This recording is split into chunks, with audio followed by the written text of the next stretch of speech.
എല്ലാവർക്കും സ്വാഗതം.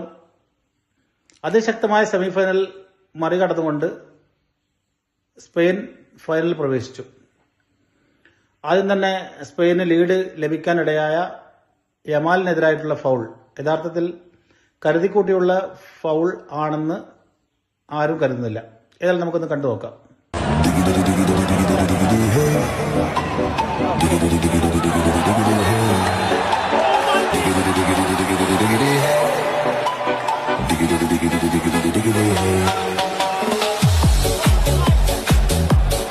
കണ്ടല്ലോ, അതിന്റെ ക്ലോസപ്പ് ഒന്നുകൂടി നമുക്ക് കണ്ടു നോക്കാം.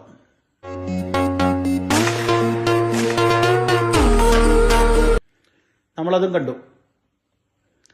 യഥാർത്ഥത്തിൽ അത് ഫൗൾ, ഫ്രാൻസിന്റെ കളിക്കാരനെ കൊണ്ട് ഫൗൾ ചെയ്യിക്കാനുള്ള അവസരം യമാൽ ഉണ്ടാക്കുകയായിരുന്നു.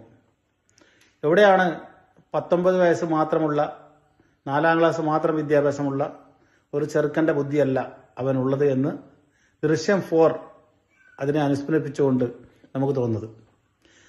എന്നാൽ ഫ്രാൻസിനെ കീഴടക്കി സ്പെയിൻ ഫൈനലിൽ കടന്നപ്പോൾ സ്പെയിൻ അതിൽ അർഹിക്കുന്നുണ്ടോ എന്ന് ചോദിച്ചാൽ ഉണ്ട് എന്നാണ് അതിന് ഉത്തരം. അത് നമുക്കൊന്ന് കണ്ടു നോക്കാം.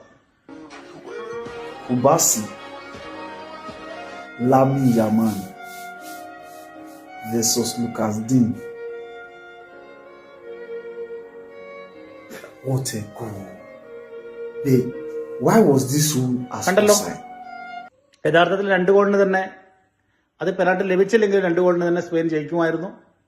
യമാനിൽ ഗോൾ ലഭിക്കുമായിരുന്നു. യഥാർത്ഥത്തിൽ ഈ മൂന്നാമത് കണ്ട വീഡിയോയിൽ കാണുന്ന യമാൽ അതിശക്തമായ ഏറ്റവും സുന്ദരമായ ഗോൾ നേടിയ ആ ഗോൾ അവസരം അത് ഓഫ് സൈഡ് ആയിരുന്നില്ല. ആദ്യം കിട്ടിയ പെനാൽറ്റി കിക്കിന് പകരം ഈ ഗോൾ നഷ്ടപ്പെട്ടു എന്ന് കരുതിയാൽ മാത്രം മതി. ഏതായാലും സ്പെയിൻ ആ വിജയം അർഹിക്കുന്നുണ്ട്.